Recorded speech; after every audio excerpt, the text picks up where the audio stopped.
Hello, Blue Jays, and welcome to The Nest, stories about life after Manor College.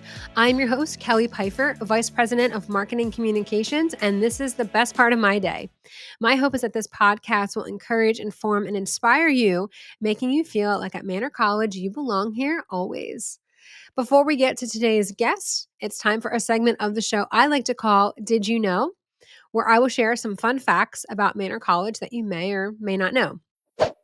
So, did you know that Manor College's current president, Dr. Jonathan Perry, is the first layperson to lead the college? He has been at the helm since 2015, and under his leadership, Manor has launched bachelor degree programs, expanded humanitarian efforts, particularly in support of Ukraine, and solidified our place as a top value institution in the region. We have been mentioned in the New York Times, in the Philadelphia Inquirer, Wall Street Journal as being one of the top schools in the Northeast region for intergenerational mobility, which really means bringing students and families from one socioeconomic area or level to a higher one. So, really changing that family tree through the power of education. But Dr. Perry is part of a rich legacy of leadership at Manor College. Before him, Sister Mary Cecilia Jaroszynski led the college for an impressive 30 years. From 1985 to 2015, she helped transition Manor into a fully co-educational institution and expanded its many academic offerings, amongst many, many other accomplishments. Fun fact, Sister Mary Cecilia Jaroszynski was an avid Phillies fan, and I remember her having a bright red Phillies windbreaker that she would wear often around campus. So, way to support the Phillies. Going back further, Sister Miriam Clare Kowal served from 1976 to 1985, introducing key programs such as Vet Tech and Paralegal Studies, both still popular degrees. Before Sister Miriam Clare was Sister Olga Kish, and she welcomed the first male students and helped our growing evening course programs. Sister Jerome Romaine was the president in the 1960s, and she guided Manor to having full accreditation and oversaw the opening of our beautiful library. Each of these leaders helped shape Manor into the student-centered, mission-driven community that it is today. Today, we've got an awesome guest on the show. I'm particularly excited for this guest because it's our first alumni who's a priest. Born in Ukraine, coming to the United States at the age of 10, they've made their home right here in Philadelphia, graduating from Northeast High School. Our guest then pursued his associate's degree in liberal arts with a focus in philosophy and religion, graduating from Manor College in 2015. Then they transferred to the Catholic University of America to attend seminary. Today, he serves as a priest in the St. Michael the Archangel Ukrainian Greek Catholic Church in Shenandoah, PA. Please join me in welcoming Father Bohdan. Welcome, Bohdan. Thank you so much for being on the show today. Thank you, Kelly. Thank you so much for having me. I'm very excited. It's my first Cool. official interview like this. Oh, well, I'm honored. I'm honored that Manor College is your first, and that's so special. So kind of start us off. How did you hear about Manor College, and why did you choose to attend Manor? Well, at that time, I was attending. There's just few blocks over a St. Michael in Jenkintown, Ukrainian Greek Catholic Church, and so every Sunday, we would go to church. We would pass by Manor College, and oh boy, it has a beautiful territory, Seminary College. So you always stop and you look at it. And among the Ukrainians, I guess that Manor College was quite known. Everybody knew about it, but everybody knew about the sisters. Um, so I guess there wasn't much choice in deciding. It was Ukrainian, it was Catholic, and that's kind of where I wanted to go. And I had a beautiful experience there. Oh, that's great. So we checked off. We were Ukrainian. We were Catholic. Yep, yep, Easy yep, decision. all of that, and especially it's kind of you go where also try to see where your friends are going. At that time, my English was not that good, so I saw where all my friends, most of them went to Manor College, so I was like, yeah, Why not Oh, as well? perfect. Good. Oh, See that's them in good. Manor College as well. Oh, good. So you came in already with some familiarity to, like, the culture, the campus, and that kinda stuff. Yes, yes.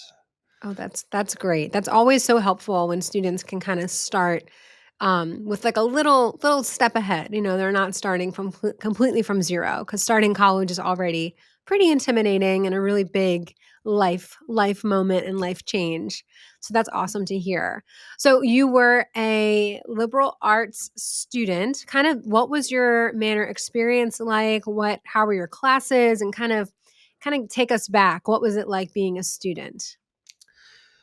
I always give a big credit to Manor College because at that time, before I came to Manor College, I was in Northeast High School, and that was the time when I guess the school district lost a lot of money.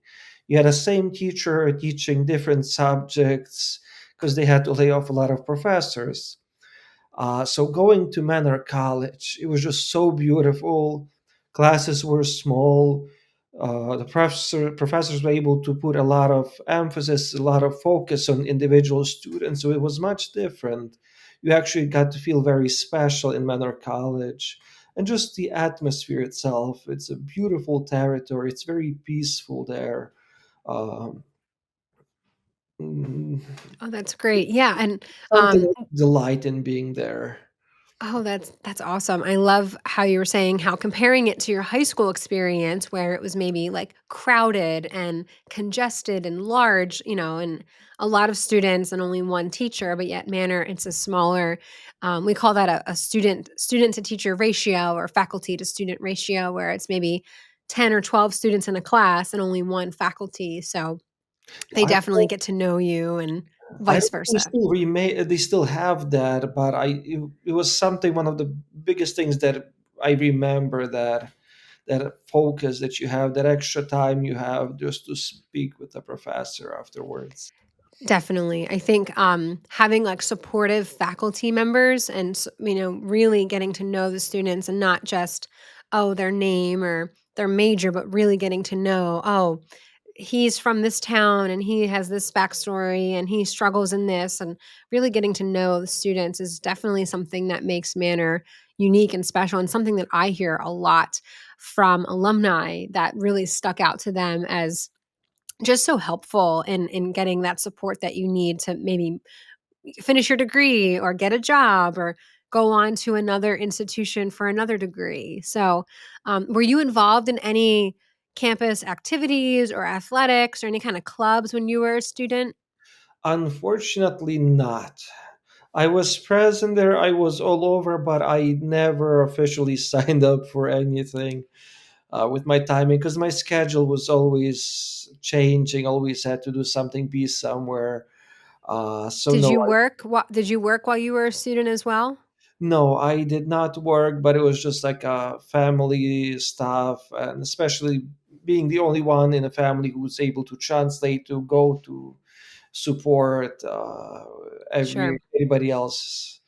So Sure. I guess, I never really thought about that a ton. And this is just my own ignorance, but like being the only kid maybe in a family and you're a son and being the person who has to translate for an entire family, that's it that's takes kind a of like a job lot. right there. Uh, Oh my goodness. Yeah, you gotta go with mom or dad or siblings or other family members to be their translator. That's has others in your family learned English since then, or is that still very much something that you help with? it seems like it's not just my family, but anybody else, like that older generation. They got to the point where they can understand, say basic responses, but they don't speak. I mean, there's a lot of now, especially in Philadelphia, Northeast Philadelphia, a lot of stores, a lot of doctors, anybody, that knowing the language is not so essential anymore as it Mm. used to be, that you had to know in order to survive. Now it's much more, I would say, opened to other. Right, there's things like online check-in and, like, more technology that maybe makes it less face to face. Well, even like you Um, have Ukrainian stores, Russian stores, you have Ukrainian mm. banks and everything, so it's much easier now. You're able to get along now much better than how it used to be. That's good. That's a cool, I've And never, and thought then about that. even That's big cool. facilities, like even doctors, all of them have those, I don't know, blue phones or what they call that. You call a translator, you have it there now. It's much easier now, I think. Oh, that's great. Yeah. Well, that's awesome to hear that we've made those kind of strides in a society so that people like you don't have to always be like a physical translator, because you got to do your own stuff in your day as well. So when you were a student at Manor, was there any professors or staff who were particularly influential on you that you recall you had a class with and you really enjoyed their class? Anything like that? Yes, at that time, there was a professor called, his name was Michael Sims, and he taught religion class. And I think for my 2 years there, I think every semester I had some sort of class with him. I think by the last year of my staying there in Manor College, they ran out of all the classes of religion, so I had one-on-one class with him. But why I'm emphasizing the religion class, because from middle school to high school, I went to the public high school and middle school. You don't have religion class, so that was so different. Just to be able to express, to speak about this topic, it was just, it felt different. It felt, I don't know what's the best way to describe it, but kind of relief you feel at Mm, that, just to be able to speak about this. And we, even though the Manor College was Catholic, not everybody was Catholic. We had atheists, we had other religions there as well sure. present. So there was no pressure, but you express, you go through the history of religion, and that plays a huge impact on people, how they see the world, how they communicate, how they live their lives. Sure, absolutely. I think it's so cool that you were able to realize like I never had religion classes and then I come to Manor and I have a few of them. Sounds like you had a independent study where you were just like the only one Yeah, in the class. yeah. So By the Michael end, yes, Sims, they yeah. had nothing else. Right, right. But sometimes those are the best kind of scenarios. You can really go at your own pace and you get really in depth with a topic. So that's kind of neat. So that's a great transition into so you graduate from Manor and you decide that you're going to go to Catholic University. And did you know at that point you wanted to go into seminary or kind of what was that decision like? Yes, yes. I already was working with the, well, with at that time they already, I had my first interview with the Metropolitan at that time, who was Metropolitan Stefan Soroka. And he told me, stay here, see if you wanna still pursue that career, and in little time come and talk to me again, and we'll have something set up for you. So I was already considering that path of seminary when I was in Manor College. That's why I kind of pushed myself for the religion courses more as well. Right, right. That seemed like a natural fit. Um, So you go to seminary, and is seminary like we are setting up to become a priest, or is seminary still we're still learning and we're not entirely sure what the career is going to be at the end? well, a seminary is, you already know what you're set for. So the way for us, it was, you live in a seminary. You have, in the morning you have divine liturgy. In evening you would have vespers, night prayer. That would be pretty much every single day. And right after the liturgy, you'll have it, I think it was 7 a.m. And after that, you would go to Catholic University, which is just across the street. You'll have all the, first, if you enter right away from high school, from not high school, from college, you would have 4 years of philosophy and then 4 years of theology. So with philosophy, you'll have general classes as well, language classes, but you pray every day, you learn something, you strive for that life as a future priest, hopefully. But that's also kind of your time to get to know yourself. Mm. You see if this is the actually the path that you want, because some people also think that that's what they want, but they find out, no, I feel like Mhm. I've been called for something else. Maybe I feel like I can do more as this person or that person, not as specifically a priest. Mhm. It's kind of also a way to find yourself there. Mhm. So When in that experience when you were in seminary, did you feel obviously you felt confirmed or what is that feeling like of like confirmation like, "Oh no, this is what I'm supposed to do." Like can you explain that? uh, in high school, I loved technology. I liked working with computers. I loved photography. I loved something with technology, more or less, putting things together, photoshopping things. I was all over with that stuff, and I was quite good. Um, but I didn't feel like this was enough. I felt like there was something more I want. Like this doesn't matter that much. I applied right after high school. I applied also to DeVry University. I received it was a very big scholarship from them. Uh, they accepted me and everything. And then I met one priest, and he asked me, "So what are you doing?" And I explained that to him. I love computers. I love this. I want to do that. It's like, no, you got to be a seminarian.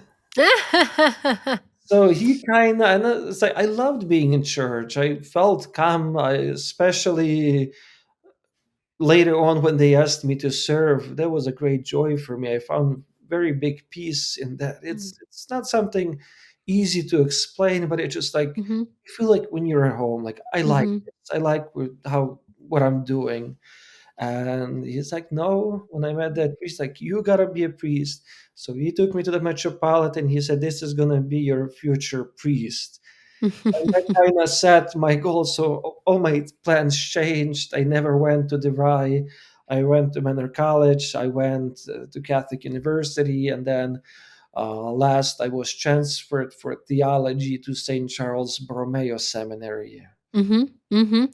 Isn't Yes. it amazing how, like, one person like, that one person said to you, "Oh, no, you're gonna go to seminary, and I'm gonna help you," and he's like, "I'm gonna help you get there," it sounds like, and, like, that one person just sees something in you, and it kinda changes everything. Isn't that I think that's so, incredible, that that happens, and I'm so glad that that happened for you. It sounds like he was the right person to speak into that, you know? And I think that's how it is, because a lot of people assume going to seminary it's such a big deal. Oh no, it's only if you're holy, if you're this. It's no, it's not that. On your holiness, it's you work on that. Nobody is holy right away. Something you have to fight for. I'm not holy, but it's a beauty when a priest can call children who they see are active in churches like, come, do you want to serve at the altar? Would you want to pursue in this? You look like you find interest in this. And that opens up, because none of us think about it. G- i I wouldn't say a lot of people growing up, I'm going to be a priest, would say Right. something like that. It's something you just come through, especially with the mentality of people. It's like, no, you want to be successful, you want to make money, you want to be wealthy, you want to that doesn't go well with the priesthood. So it's like nobody would Right. tell their kids, you want to be a priest. So it's good when a priest can actually speak to the kids and say, this is open to all of you, anybody can enter seminary, Right. anybody can go through this. At um, especially we as Ukrainian seminary, we were very small. We were Mm. very tiny. The Roman Catholic seminary was huge. I remember meeting some of those seminarians, and one of the guys said something that really got to me. He said, even if we were to leave the seminary today, what we got, what we learn, is gonna stay with us. You cannot get rid of this. Mm. the dedication to God you go through. And a lot of them left because they wanted to be married, but the way they still live, you see, they still have that in their heart. Mm-hmm. That's very beautiful. Mm-hmm. Find that. Yeah. I mean, what great like discipline, obviously, but also it's teaching you a closeness to God, regardless of if you go through and become a priest or not. It's still and that's, totally invaluable for your life and for others. I love that. So what's something about being a priest that maybe is a misconception that people think one thing and you want to like debunk it? You want to set the record straight. What's something that you want to people maybe think like, oh, priests are this is something that I thought, but it's actually not true. Anything like that? There is one thing that was very popular, and the people still say, "Oh, priest doesn't do anything. He has so much free time." That's not true. Priests don't have any time. Oh, Okay. he said the liturgy, he said the mass, he prayed, he's done. He doesn't do anything. He goes home and he sleeps. No, there is so much financial. There's so many Mhm. things you have to do. There's constantly work that needs to be done in the office, and then constantly you're on or an awareness if somebody calls to visit, they're sick in the Right. hospital, bring communion to those who are at home. There's always something. Right. Even here, I am blessed. I have two great secretaries that are helping, and we're still so busy with the two parishes. And that's every single priest. It's like they get any free time. Mm. So I think that's a big miscommunication. Oh, you don't do anything. There's Yeah. always so much that you have to prepare for, do, and set up for church, even. Sure. Yeah. There's no like scheduled, 9 to 5 hours, and Oh, it's no, kind it's of not it's so kind of on call. long. That's uh, a good one. Well, thanks for myth busting that one. That's a good one. It's been so interesting to talk to you, Father. It's really just fascinating. I find to hear your story. So, kind of as we wrap up here, two more questions. So, why would you recommend Manor College for others? Why would you recommend it as an institution? it's a beautiful, beautiful area, and like we spoke about, the student to a professor ratio. You are seen in class, you are heard in class, you get an opportunity. Professor knows you, they give you time and they help you grow. You're not just lost in a huge classroom. In Catholic University, I know I had one classroom when I was there was like 200 students. I don't think the professor ever knew me there at all. If you stay quiet, they'll never even know about you. That's not with Manor. Manor works with you, and there are many other opportunities that you can get there. I know when I was there, it was only a 2 year college. Now it's a 4 year college. Mm-hmm. I also know they had great resources. I love to spend time in a library, and anytime I needed a break, there's a beautiful park nearby. Even at Manor College, you can find nice space outside just to sit, reflect, enjoy life. Mm-hmm. Oh, that's great. I think, and it's so true. Like you said, when you were at another institution, a class of 200, if you just kind of hang back and don't make a lot of noise, you could totally go under the radar. At Manor, even if you hang back and don't make a lot of noise, you're still not going to go under the radar. We're That's gonna even actually for the quieter ones. Sometimes I feel like we know even more. So it's kind of the opposite. That's so true, and we do how have. I got attention because I was a quiet one. Like, "Oh, how you doing? How you doing?" I will always get asked. Right, right. So my final question here is about what's happening in Ukraine currently. Obviously, someone who was born in Ukraine and has a lot of ties to Ukraine. What is something that we as Manor College, we're a campus community, our history and tradition is founded in Ukraine. We care deeply about the people of Ukraine. We also care deeply about Ukrainian Americans who are in the States right now. What do you recommend that we do to help the war that's happening in Ukraine and just show support?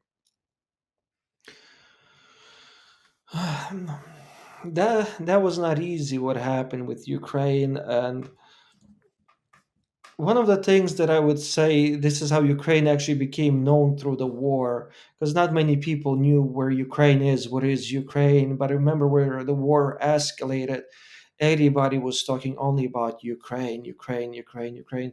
So that was a very nice thing. And then the support that we got was incredible. It was incredible.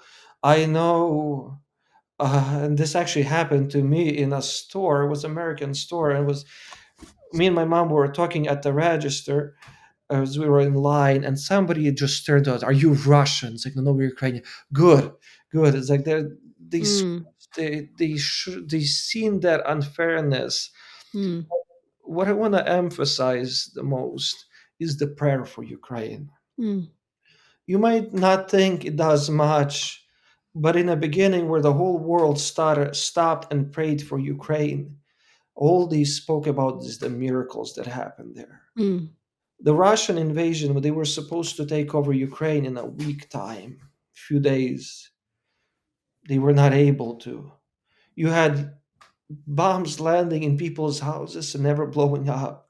You had many miraculous stories that were shared with me that they say it's unbelievable that that happened. That all happened because the whole world started to pray. mhm, Prayer has actually a very big power and significance in that for Ukrainians.